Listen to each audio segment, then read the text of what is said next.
here. So if you've got a device or that has a Bible on it, or actual Bible, who knows? Who has one of those anymore? But if you've got an actual Bible, turn to the book of Esther. It's towards the middle-ish, but if you need to look in the table of contents, you can do that. We will be having the verses up here, but I want to start off by asking if you've heard a common phrase. Have you ever heard someone use the phrase, everything happens for a reason? How many of you have heard someone say that phrase before?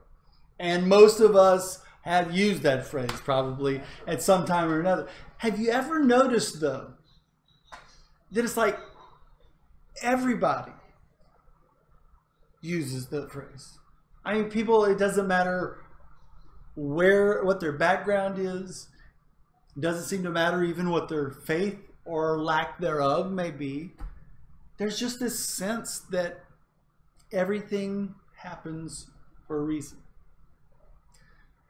I was thinking about that just this morning, actually, and it struck me again, something that I've thought in times past, but why do people believe that? And what is it that causes people, even though they may not be spiritual people, to believe, hey, somehow or another, everything is going to be okay. It's all going to work out. It's all happened for a reason. So as we look at the book of Esther,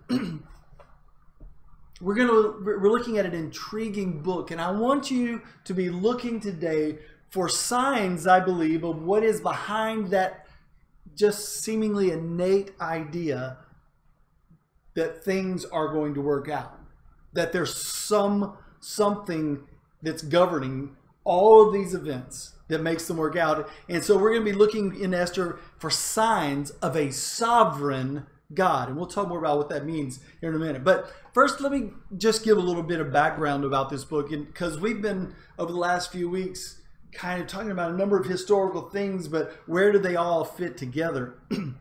And Keenan and I he mentioned to me, it might be good for us to kind of put it all the pieces together here for just a minute. So in Esther, I want you to see that this is a historical book, and it's one of only 2 books in the Bible named after a woman. What's the other book in the Bible named after a woman? Ruth. Yes, very good. So there's a number of really interesting things about this. First of all, we see the context of the history. Jerusalem had submitted themselves to the all-powerful Babylonians back in 605 BC, and some of their brightest and best young men had been taken to Babylon, to the capital there. Among them were Daniel, who we're going to be looking at. Actually, we started reading the book of Daniel together. Those who are still on course with us started reading it this past week. Daniel and his friends, Hananiah, Mishael, and Azariah, or as in Babylon they were called, Shadrach, Meshach, and Abednego. So they were taken to Babylon at this time. Then after a subsequent rebellion by the Jews who were still back at home in 597, King Jeconiah there was captured, and much of the royal family and others of the elites and the artisans were taken back to Babylon. And then finally, after another rebellion, Jerusalem was completely destroyed in 587, 586 BC, and even more refugees were taken back to Babylon at this time. So 3 major events where refugees are taken from Jerusalem and its country of Judah to be a part of, to live in Babylon. But then we also see in these last couple of weeks with Nehemiah and Ezra that there were 3 major refugee returns here. One is when the Persian king Cyrus in 537 BC, he took over Babylon, and he sent home the Jews, or allowed them to go home and to rebuild the temple there. There was about 42,000 of them that returned, and it took 21 years for them to complete the whole process of rebuilding the temple. Then we see a second return when Ezra, whom we talked about a couple of weeks ago, he returned about almost 60 years after the temple was finished to help renew the faith of the Jewish people there in Jerusalem. That was about 458 BC. And then in the third was with Nehemiah, whom we talked about last Sunday morning, when he returned as the governor at the commissioning of the king at that time in Persia to rebuild the walls of Jerusalem. That was about 444 BC. Now, in the 50 some odd years interim between when the first refugees returned and rebuilt the temple and Ezra's return to renew the faith of the people, we see that one of Cyrus's grandsons, a man who was known in the Bible as Ahasuerus, but in Persian his name would have been Xerxes. And he became the king of Persia. He had a huge empire, covered 127 provinces from Greece to Egypt to India, all the way up to the Caucasus, what would be some of the former Soviet republics. It was a huge empire. And for guys who love the movie 300, he's this guy. He's the guy who was the Persian king who was attacking Greece and was temporarily held off at Thermopylae by a handful of Spartan warriors, and then ultimately was defeated in a naval battle at Salamis that drove him back into Persia. So that's kind of what the context of what was going on. Now, at the beginning of the book of Esther, and a second interesting thing that we see here is that Xerxes, or Ahasuerus, I'm just going to call him Xerxes most of the time because that's easier to say. You know, Ahasuerus is hard when Xerxes is easier. I But gotta be honest, David, I don't think any of us heard anything that you just said. yeah, all you see is Maybe we can The European underwear is like... yeah, is that getting you? Okay, all right. Alright, so Ahasuerus, that's where we're... There you go. Yes. So Xerxes, we see in the very beginning of chapter 1 of Esther that he throws a 180-day party where he invites leaders from all over the empire, all 127 provinces, to come to gather together. He wants to show off his wealth and his power. And it is believed by some that over the course of this time, he was also meeting with the leaders of the different provinces, planning that ill-fated attack on Greece. That is what you see in the movie The 300. So they're meeting together and they're talking. Now, in case you hadn't wondered just the significance of this story and this king, the reason that Xerxes wanted to attack Greece is because he wanted vengeance on behalf of his father. His father had tried to attack Greece, had taken part of Greece, but then had been defeated at the Battle of Marathon. Now, some of you may not know that story, but as the Greeks defeated the Persians and defeated King Darius and drove them back, a Greek messenger was sent from Marathon to run the 25 or so miles back to Athens to give the message. And as he returned back to the leaders of the country in Athens, he reputedly said just one single word, Nike, which is the word for victory, which is also the word that many of you have on your shoes and other clothing apparel at home. We pronounce it Nike. And after saying that one word, he collapsed dead. But it is from that 25-mile run from Marathon to Athens that we get the basic distance for a race that we call The marathon. the marathon. Exactly. So there's all kinds of historical tie-ins to this king and the setting of what's going on here in Esther. So anyway, during this 180-day party, towards the end, he calls for his queen, who's a beautiful woman. He calls for her. He wants to, in essence, show her off to all the guys. He's showing off all of his wealth, all of his power, and I guess I will say, and wait till you see my queen. And she's been hosting a 180-day party for the ladies as well, you know. And she hears it. We don't get any explanation, but some of you ladies can probably understand if you've been busy for 180 days hosting a party and your husband says, come here, I want to show you off. You may not have been anxious at that moment to go either. So she wouldn't go. Long story short, he kicks her out of her position. He exiles her. He said, let her be queen anymore. And so he begins... He begins a search to find a new queen. Now, the book of Esther obviously is named for the heroine of the story, but it's also about her older cousin, a man by the name of Mordecai, both of them Jewish. Mordecai had adopted Esther, who was orphaned as a young child, had raised her and guided her in her decision making, very influential in her life. And Mordecai actually is going to end up being second in command, the second most powerful man in the most powerful empire in all the world at that time, before the story is all said and done. But the interesting thing about these two is we are not told anything about them being moral examples. We don't see or hear anything about their faith or their faithfulness to the Mosaic law that the Hebrews, the Jews, were supposed to be following. None of that story, of that stuff is in there.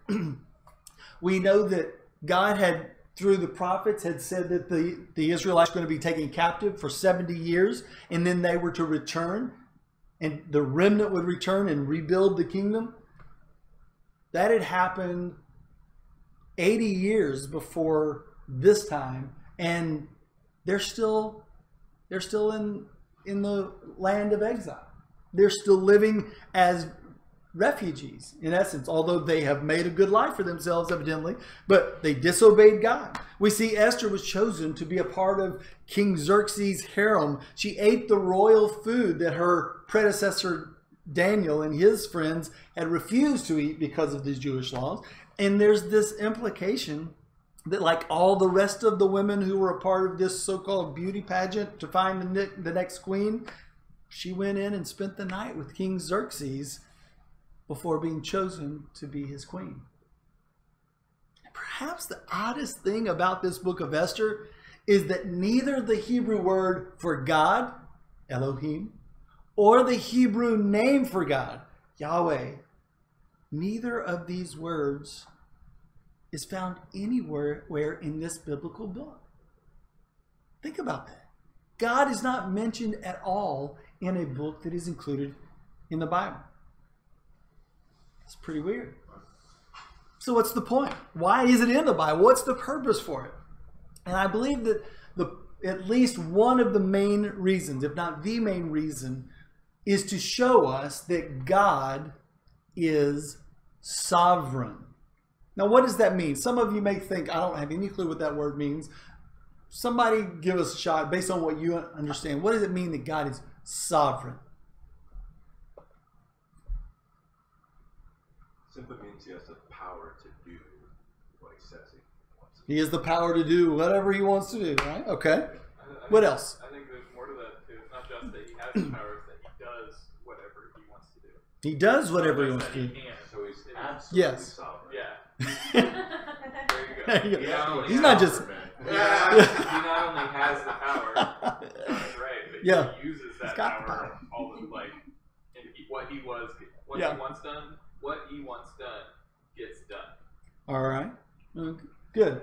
So, in essence, what we're saying when we say that God is sovereign, and that in the book of Esther we see that he is sovereign, we're saying that God is in control, ultimate control of everything.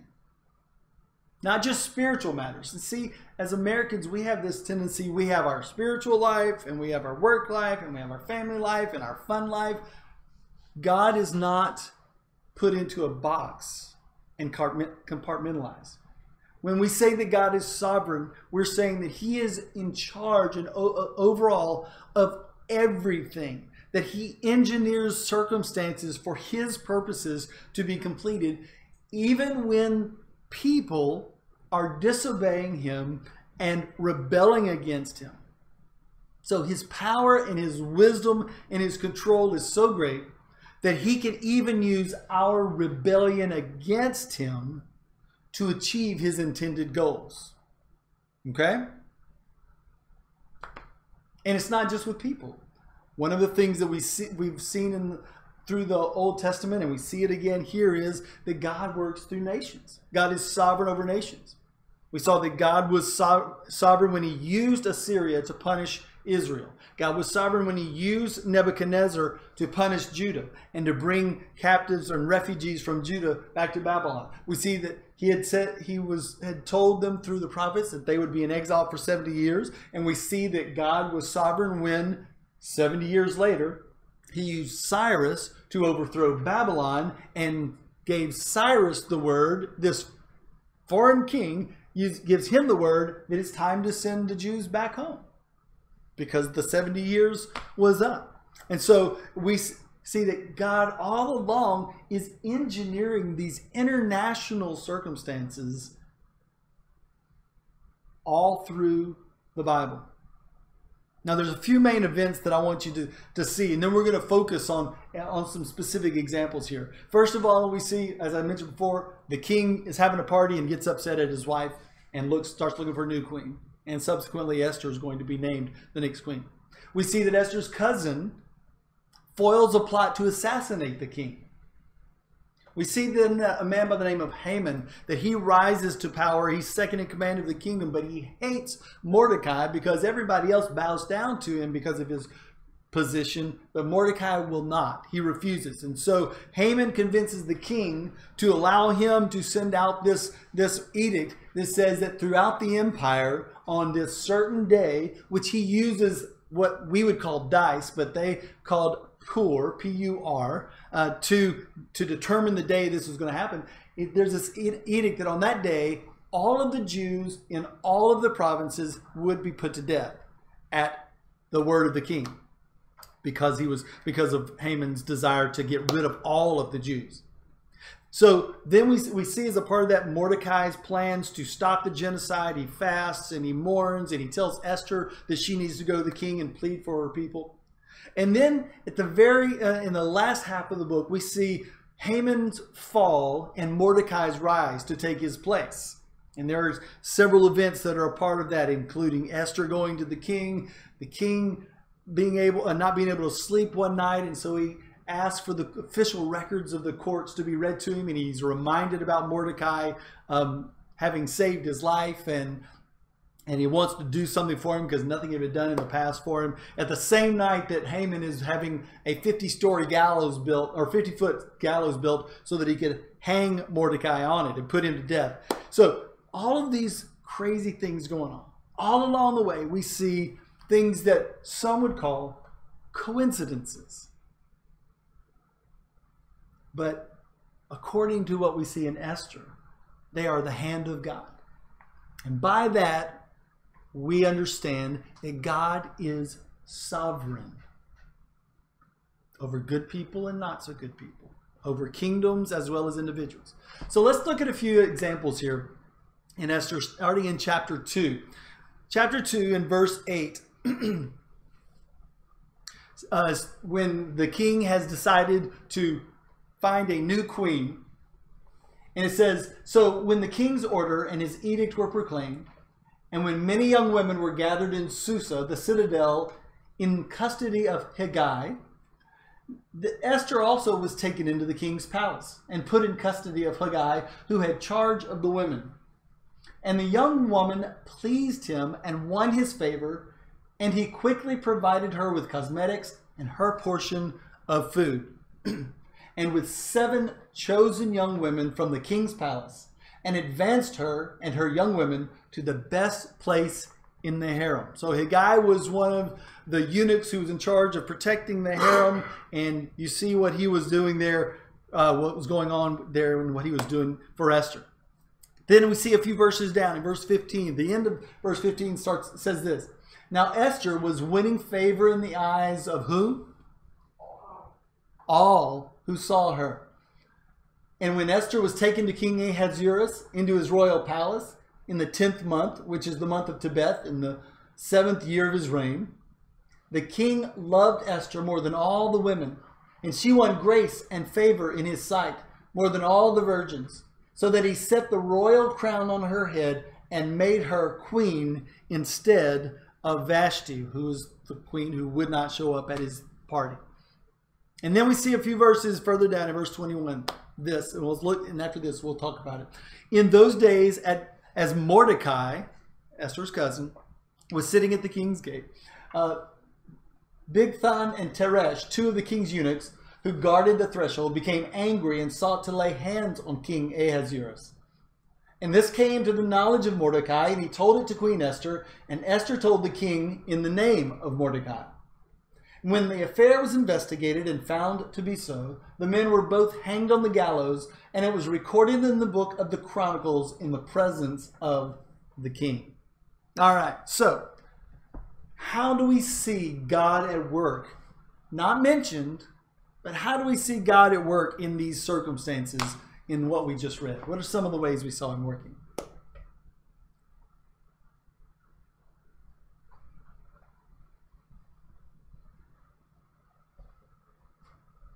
Honestly, I mean, Esther's whole rise to power. Okay. I mean, everything about it. You know, you think about even just, okay, in modern day, like a band that makes it compared to the bands that don't. There's so much just what seems like luck that goes into someone making. It's not necessarily that they're much better than them. It's not necessarily that they, you know, just have some special, unique tricks in playing music. No, it's just sometimes people are at the right time, at the right place, and you see that it's almost like she's just rising through the ranks somehow because she is just catching the right kind of eye, and people are just seeing her at the right times, and all of a sudden she's just, there she is. Yeah. Okay. You know, Babylonian Idol. Babylonian Idol, that's right. So, you know, we talked about, like, with Haggai, who was the head of the eunuch who's in charge of the whole harem, says she found favor in his eyes. Why? Okay, we're told in the previous chapter that Esther was beautiful of face and of a lovely form. That's the way the King James would say it, all right? So she was hot, all right? She was very good looking, but every one of the women that was brought as potential future queens looked very beautiful. I mean, the king was not going to settle for anything else, all right? He was shallow. He was an alcoholic. He was very childish. He depended on other people to help him make major decisions. But he's the king, and he was looking for a good-looking woman who would do what he said because his previous beautiful queen would not. And yet, Esther somehow stood out from all of the rest, and this eunuch who's in charge of them gives her, makes sure she gets great food, gets chosen servants from the palace, and that she has the very best room of all of the young ladies who were there. I mean, she found favor with Haggai. What else did God do in terms of giving favor? With whom else did he give her favor that can't really be explained, that caused her to stand out so much? Who else thought she was really special? Who made the ultimate choice from a human perspective that she would be queen? The king, yeah. Xerxes said he saw this woman and he says, she is it, man. Just look at her, and he chose her. It says in verse 17, the king loved Esther more than all the women, and she won grace and favor in his sight more than all the virgins. So he put a royal crown on her and made her a queen. Why did she stand out? First to Haggai, now to the king. Could be, it seems like, you know, many people would say, oh, it was coincidence, it was luck.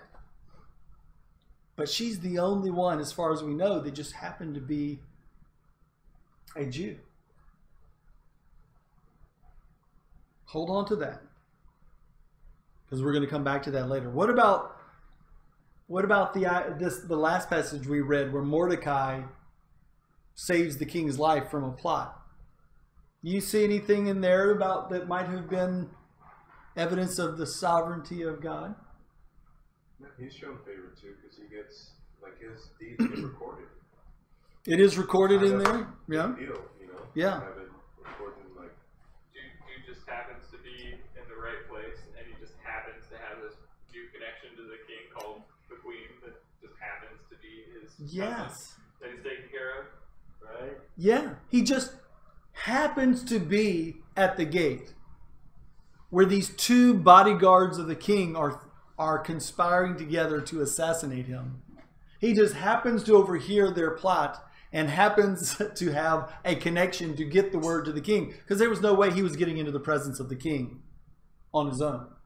but he just happens to have that connection so that he's able to save the king's life, and it is recorded in the official books of the Persian royalty. All right. So everything's going well so far for Esther and Mordecai. And then Haman comes in. He's called Haman the Agagite. There is some confusion about this, but there's this question about why he would have so much hatred towards Mordecai, and especially for all of the Jewish people. One of the reasons that some people, there's debate about this, but there is mention in 1 Samuel chapter 15, verse 8. So this is 800 years or so earlier, of a king of the Amorites named Agag. And the Amalekites hated the Israelites as they were making their way into the promised land, and they did not get along while they were in the promised land because God had given part of the Amalekites' land to the Jews, and they were just the whipping boy for the Jews. So they hated the Jews. And some people suggest maybe this is why there's this ancestral hatred that Haman has for the Jews. And so when Haman's put second in command, everybody's supposed to bow down to him. Mordecai won't. I mentioned that earlier. And he gets this permission to have all the Jews killed in this one day. And as I said earlier, he rolls the dice poor to be able to choose the day. It's going to be, he's in the first month of the year when he makes that decision. It's in the 12th year that they decide that the day for killing all of the Jews is going to take place. And he sends out notice to all of the governors of all of the 127 provinces. Now, here's a question. Talking about providence and sovereignty of God. Why did Haman want to kill all the Jews and not just Mordecai? We mentioned maybe it was an ancestral thing in part. But why do you think, from a big picture perspective, why would anyone want to wipe out all of the Jews?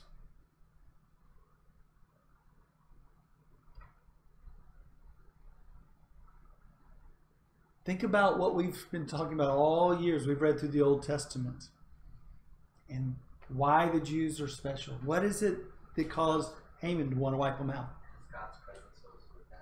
He could wipe them out. It seems like he could wipe out the people who know God all of them. Okay. Because they represented God, even though they were terrible representatives of it. Yes. What else? I think there's also a practical side to it. It's like, you know, if I say, hey, I want to kill that guy, everyone kind of looks at it weird. It's like, hey, I think these people are a problem. We should wipe them all out. It almost looks like, well, it's not a personal vendetta. It looks more like you have some kind of other agenda. So it's kind of like, yes. Well, here's how I can wipe out all the people I don't like. Let's just call the whole group bad. I mean, we've seen this again later in history, World War II, where they needed a scapegoat, so they chose people. Yeah, exactly. And that's a good point. This isn't the only time in history that the Jews have been singled out, is it? You remember back in Egypt, Pharaoh was concerned because the Jews were having so many children that they were beginning to outnumber the Egyptians. And so he commanded that every baby boy born to the Jewish mothers would be put to death. We see later on that in Bethlehem, King Herod hears that there is a new king of the Jews that has been born, so he wants to wipe out all of the baby boys in Bethlehem. We know that there is one particular race of people that Muhammad and every Muslim who's faithful to the Quran has said must be wiped out from the face of the earth, and it's the Jewish people. We see in Revelation that the devil wants to wipe out all of those who are associated with God's people. And it all, don't forget, it all goes back to Genesis chapter 3, verse 15. This is right after Adam and Eve had sinned. Eve had given in to the temptation of the devil who had come in the form of a serpent. And the curse, part of the curse that God pronounced on the devil, on the serpent, we see in verse 15. Look at what it says. I will put enmity between you and the woman, and between your offspring and her offspring. He shall bruise your head and you shall bruise his heel. This is a prophecy of how at some point one of the woman's descendants was going to crush the serpent, going to finally crush Satan. Hundreds of years later, we see that Abram is told that he is going to have a son, that one of his descendants is going to be one who will bless the whole world, that all the world would be blessed through him. King David, one of those descendants, was promised that one of his descendants would sit on the throne of the kingdom of God forever. So what does the devil know about his ultimate victor, the one who is going to crush his head, about where he's coming from? The Jewish line. The Jewish line. And so every time you see through history, somebody wants to wipe out the Jews, you have to see it from a spiritual perspective, that the devil is trying to stop God's plan in its tracks before it can actually be fulfilled and he gets the boot. Literally and figurative. Okay? So, what had God done in this situation then? Esther and Mordecai. What had God done to keep Haman's plan from working? To have all the Jews killed. What had he done?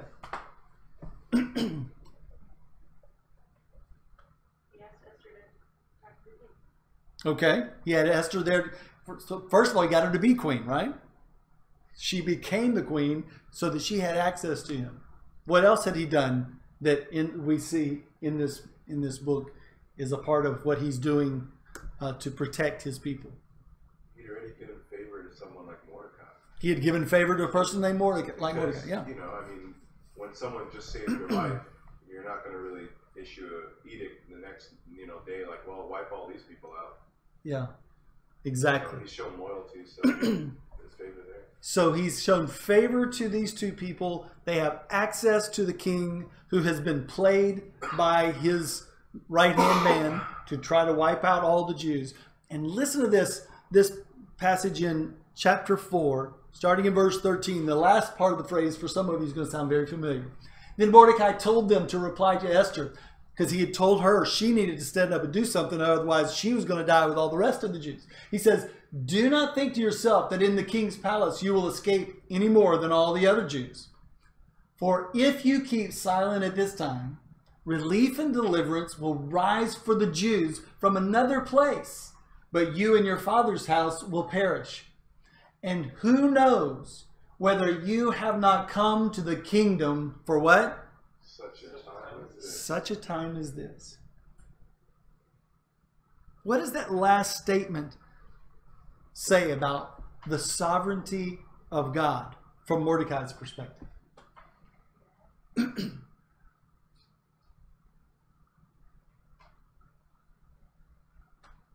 to take care of it either way, but you could be blessed by taking this opportunity.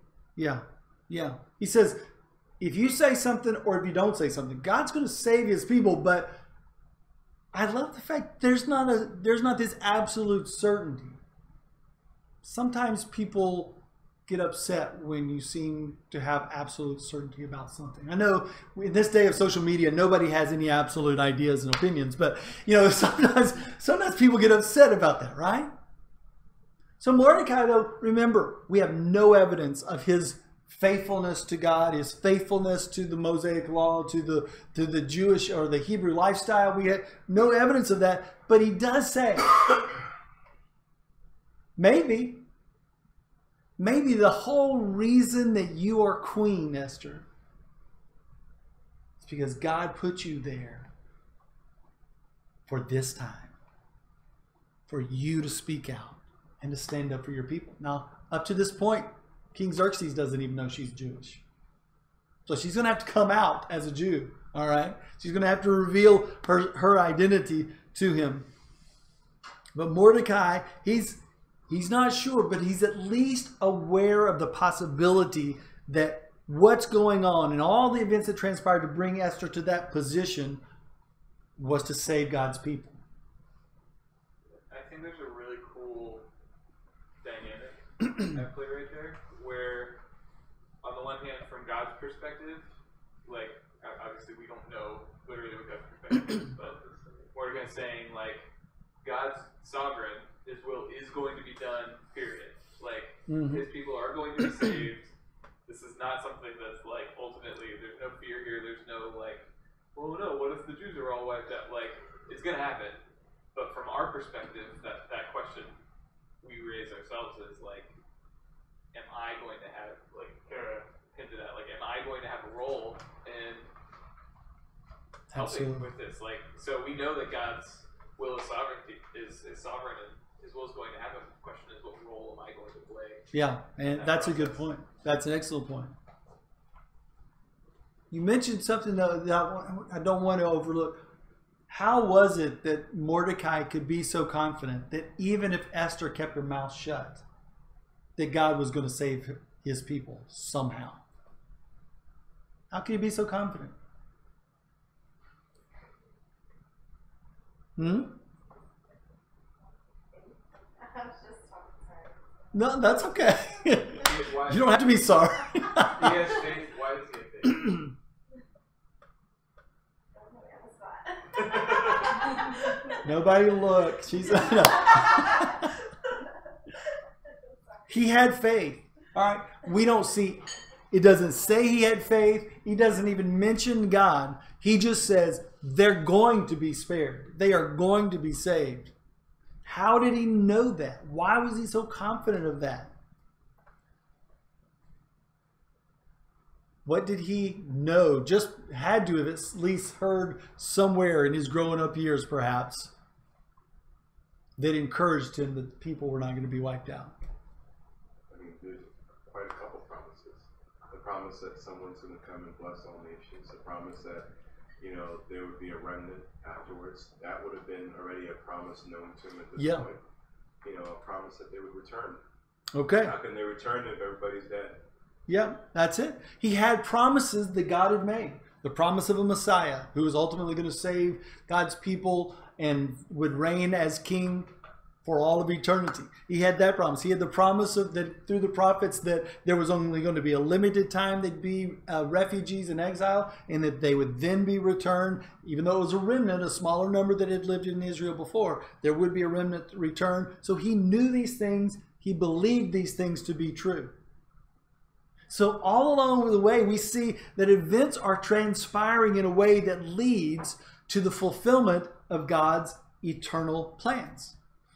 We're not going to take the time to read it, but in chapter 6, we see, as I mentioned a few moments ago, Haman had a 50-foot high gallows erected to execute Mordecai. Now, there's some question about what that word means. You know, for us, we hear gallows, we think somebody's going to be hanged, you know, rope around their neck. For the Persians, oftentimes it was a pointy stick that you were impaled on. All right. Either way, 50 feet high, gruesome, and that high, so more people could see it, and it would be an example. These are terrible people, and they got theirs. All right. So we see that Haman has a 50-foot gallows erected. That night, King Xerxes can't sleep and asks one of the people near him to read the official court records of what's been going on in his empire, where he's reminded about Mordecai saving his life. He asked, what good thing do we do to reward him? They said, nothing. And he says, who's around that I can tell to go do something good for Mordecai? And then one of the people says, it just so happens Haman just walked into the court. He says, bring him to me. And he says, Haman, what should I do for somebody that the king wants to honor? And Haman, in his arrogance, said, hey, it's got to be me. So he came up with this elaborate scheme. Have dress him in the king's robes, put the king's crown on him, put him on the king's horse, have a high-ranking official lead him through the streets and say, this is what the king does for those he wants to honor. And instead of saying, okay, that's what we're going to do for you, he says, Haman, I want you to go find Mordecai and do that for him. So Haman, who wants to kill Mordecai, has to lead him around on the king's horse saying, this is what God does for the people that he honors. I mean, it's just completely crazy that would happen. So over and over, God's hand shows up involved in events that are of international relevance, okay? International relevance. Did you see any other signs of God's sovereignty in Esther? For those of you who have read it with us Anybody? Any other signs you saw?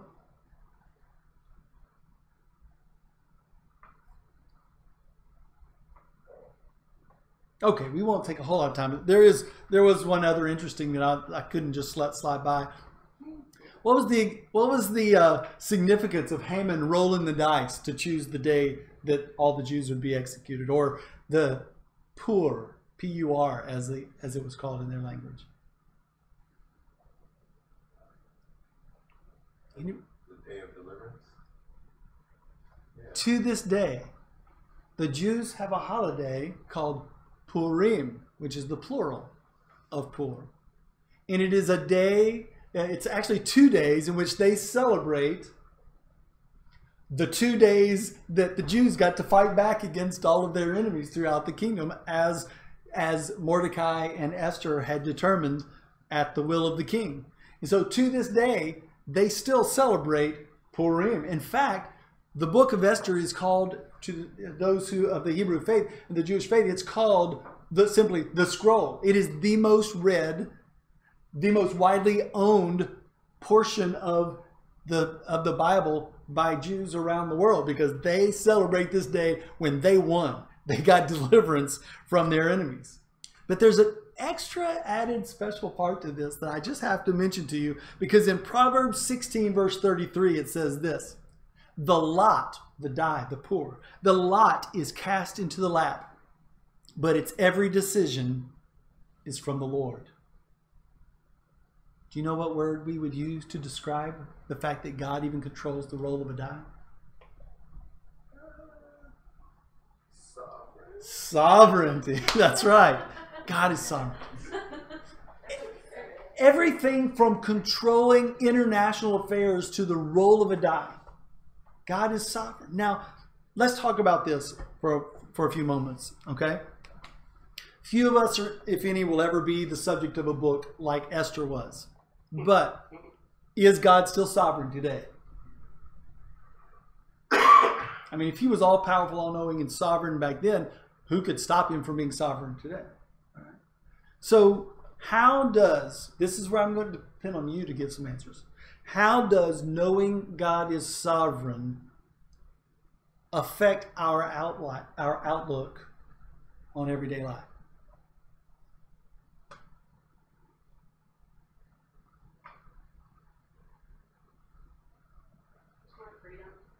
There's freedom? Explain that, because I agree with you, but it sounds odd that if God's in control, it gives freedom to us. You don't have to worry about, like, am I making the right decision? Am I doing everything perfectly? In my perspective, it's true. There's lots of different. Yeah. I get that. To piggyback off of that, I think you're alluding to it. I think it should give us peace.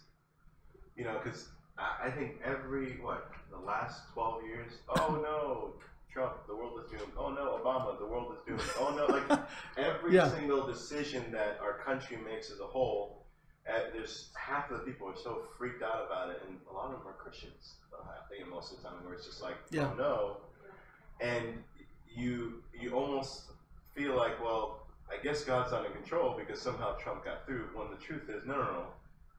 The fact that we have Trump as a president is clearly somehow in God's plan. And I have peace knowing that wherever this country is headed, even if it's not in the where I want it headed, is part of God's plan. So I can, like Paul, just pray for my leader, even though I may not necessarily agree with him, knowing that God has put him in charge. Because Paul says that. Yeah. He says we pray for our leaders, knowing that God has actually put them in their office, not, some vote that people have casted through some electoral system that everyone now thinks is broken. And don't forget that Paul's leaders were actively trying to kill when Paul wrote that, Nero was the emperor of Rome. Okay, so it wasn't like there was this godly person who loved the Christians that was in charge. Nero was like, for those of us who don't know Roman history, Nero was like one of the worst Roman emperors. Like, put Christians and tons of other people to death for fun. He's the guy with the lion in the pits. He's the guy who burned them. He's the guy who set Rome on fire and blamed the Christians for having done it. Right, and supposedly fiddled while they burned.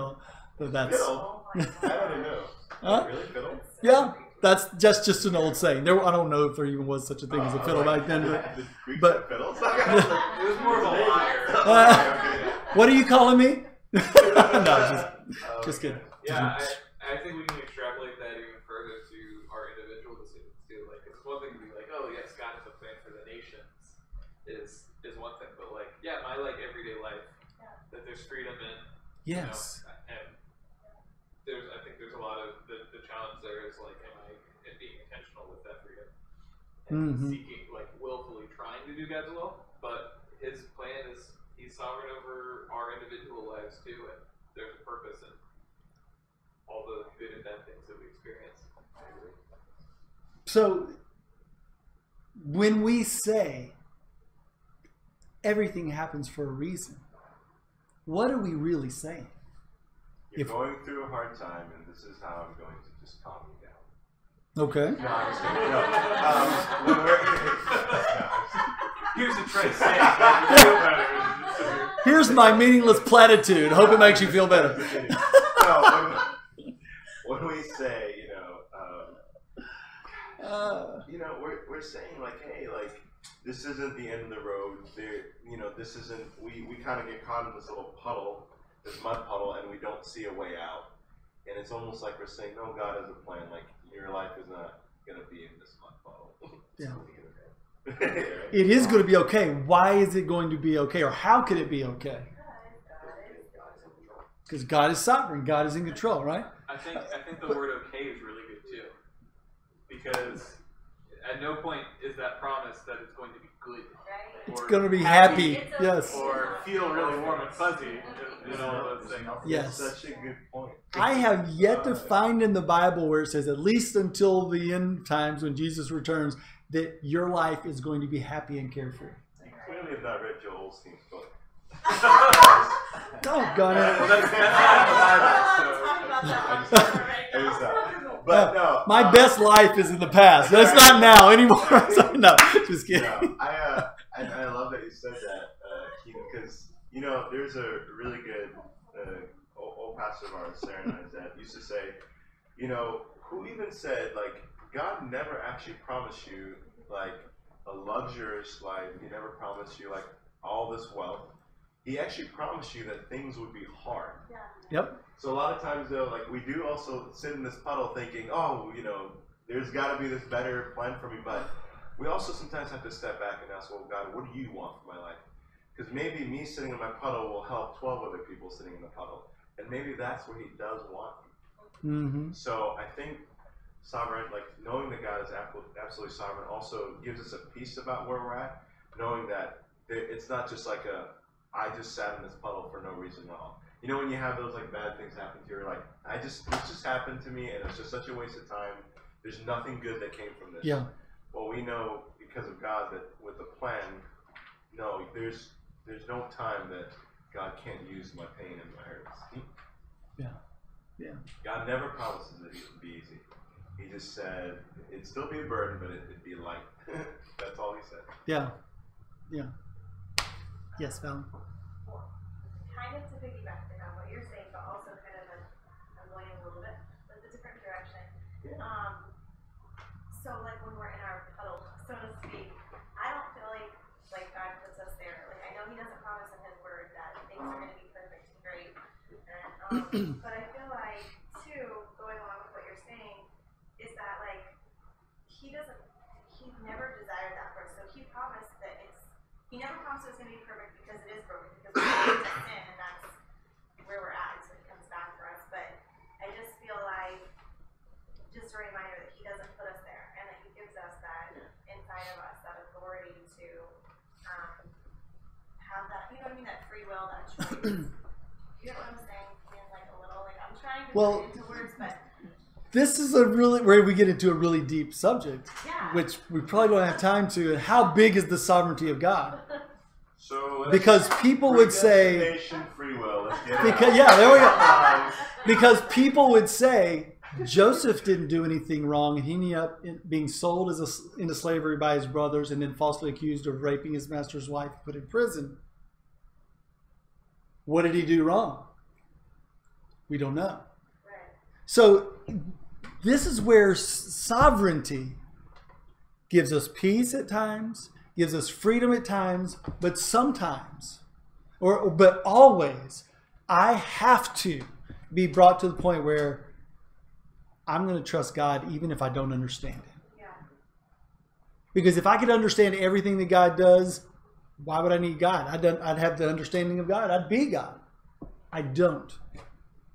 And so I know where Fallon's at, being in a situation where, like, I can't imagine God would put me here, but I can think that person's actions contributed, that person's actions contributed, my actions contributed. But is God sovereign over all of that?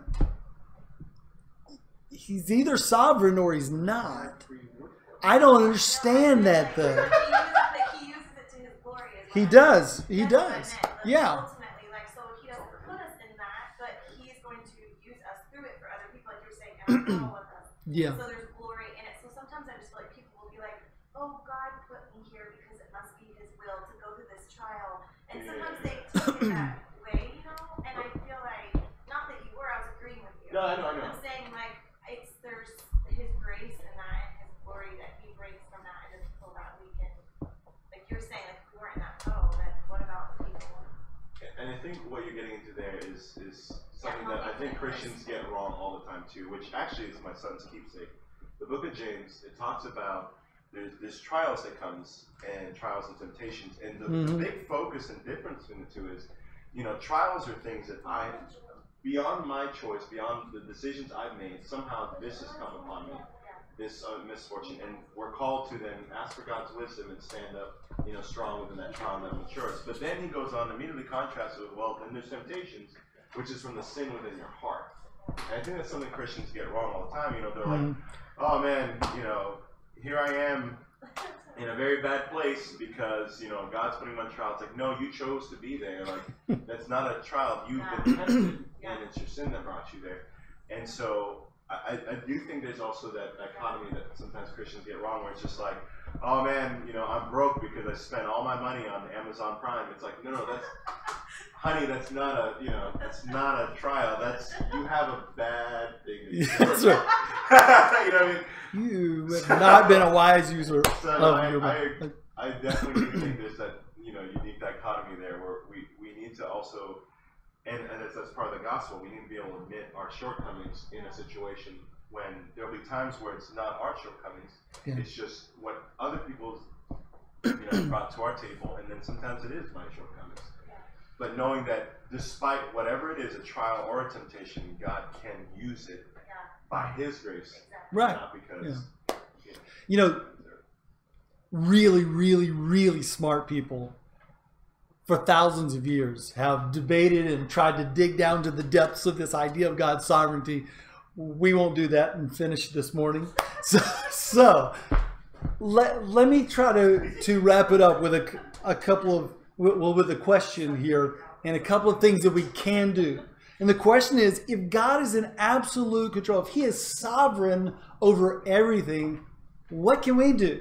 We're not even going to get into the question that Paul addressed in Romans chapter 9, where people said, well, if God's in control, why does He hold me responsible for my bad decisions? We're not going to go there. Okay. What can we do with the understanding that God is sovereign over all? Okay. This is everyday life stuff.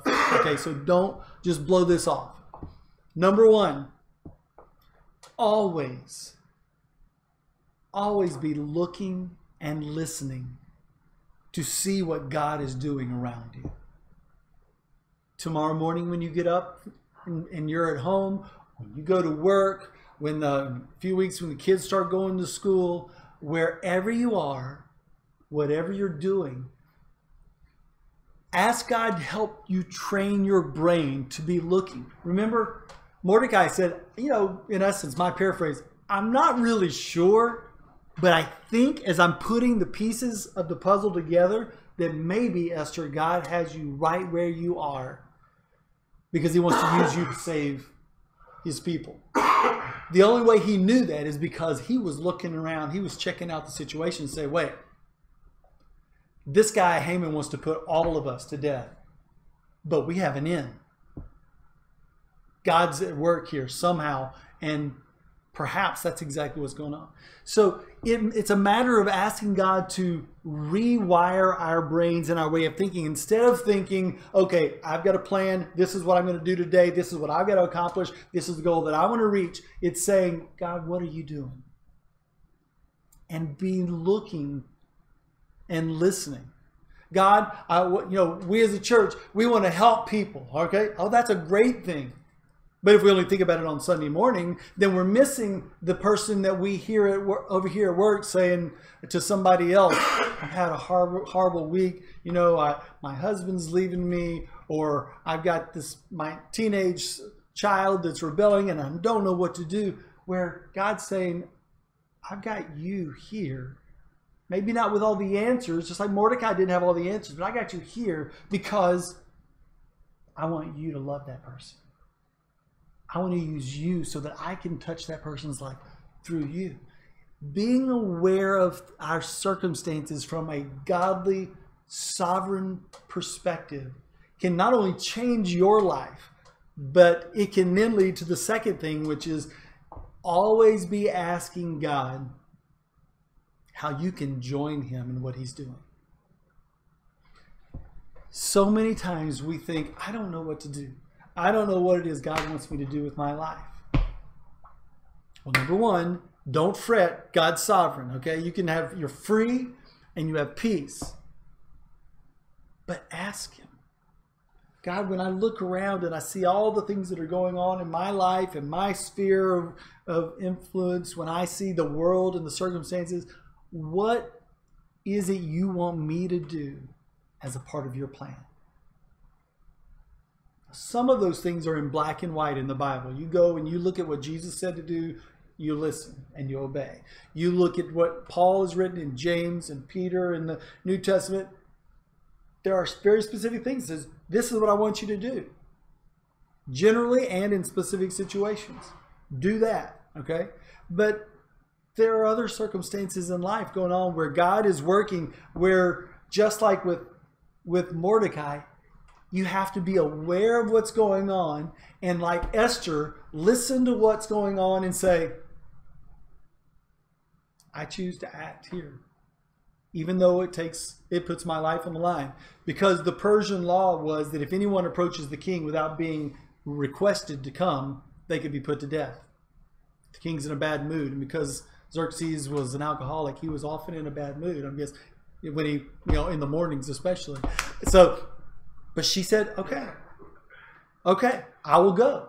She put her life on the line and went and acted on behalf of her people because she believed that's what God wanted her to do. There is no question, those of us sitting here, and those listening online perhaps, most of us would not question God's sovereignty. We may not understand it. We never will fully understand it. But with that general concept in mind, the question is, what are you going to do about it? Are you going to look and listen to try to figure out where he's working? Because that's the only way you can then ask and find out, what do you want me to be doing as a part of your plan, God? And that's what he wants from us. He wants us to be a part of his plan. There's a reason God doesn't just say in an out loud voice, everybody in the world, trust in my son Jesus and you will be able to live with me forever. He says, I want my kids to love me so much that they can't help but share me with others. In words and in deeds, just practically loving people so that others will want what I've given my kids, which is a relationship with me.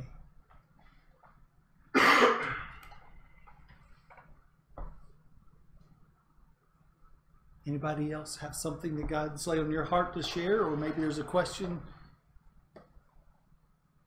that we can address about this idea of the sovereignty of God.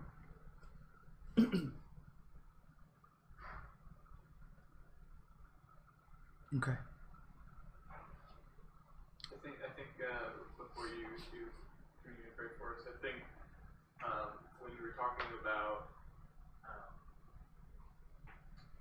intentionally engaging in asking what God's doing and having asked for that, God just reminded me of what Esther charged the other Jews to do, which was to fast and pray.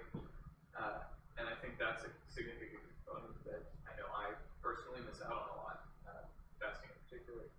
But that's a key practice and discipline throughout Scripture, long into the New Testament even, is the idea of to discern the will of the Lord, to put our stuff aside and be willing to stop and change the pace of our life to intentionally listen to Him.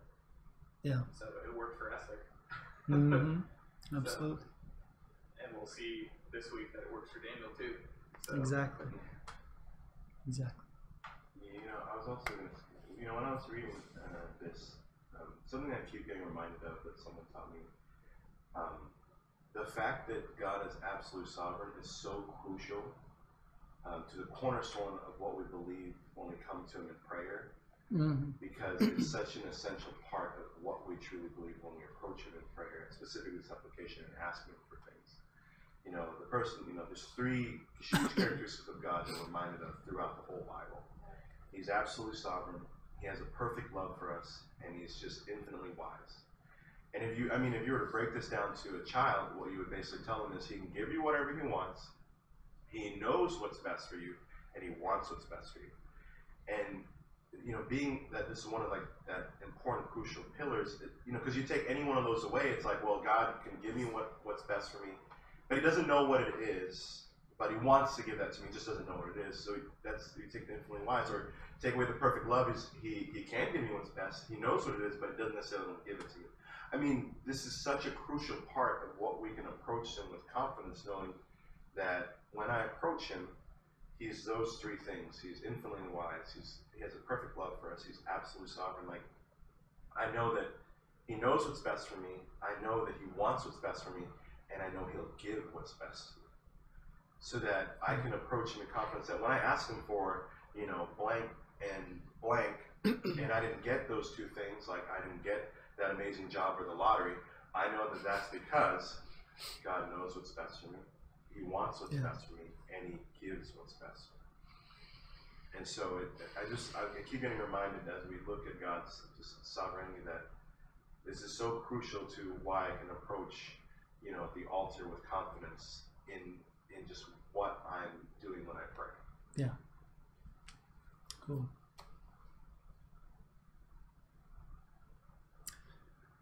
I'll tell you what, before we have communion, let's take a moment just to check in with God personally and allow Him to kind of open our eyes to where we are right now. None of us have mastered this idea of life and what it means to live life in a way that honors God and to do what is right at all times and what is best.